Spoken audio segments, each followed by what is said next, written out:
take for families, but for venues, caterers, photographers, fear of losing their whole livelihoods. Theo Chicumba has been to see how some are surviving.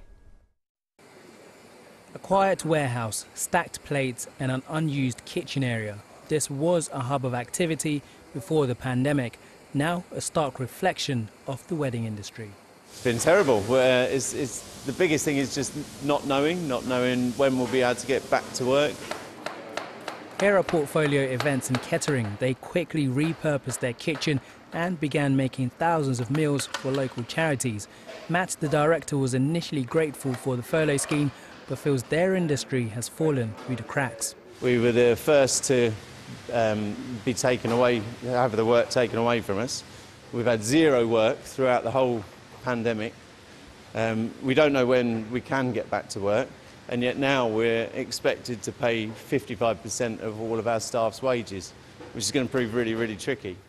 And it's summer season venues like this which have been restricted in their busiest time. Dean Park in Northamptonshire managed to host 3 weddings when the guidelines allowed 30 people.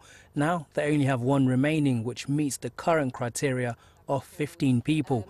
Looking ahead, wedding events sales manager Georgina remains optimistic about weddings resuming next year. We're currently looking at how we can diversify the offering here at Dean Park to move with the current restrictions. We're launching our micro wedding package in the next few weeks, which we'll be offering for early spring next year for as long as the restrictions are in place.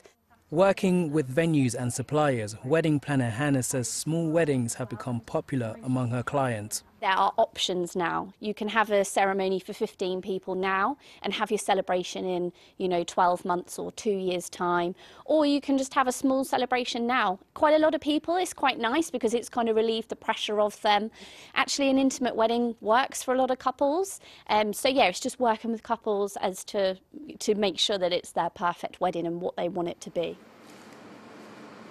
For now, planning ahead remains a challenge as the latest government guidance is likely to remain in place for up to 6 months. Theo Chicumba, livlihoods, Northamptonshire.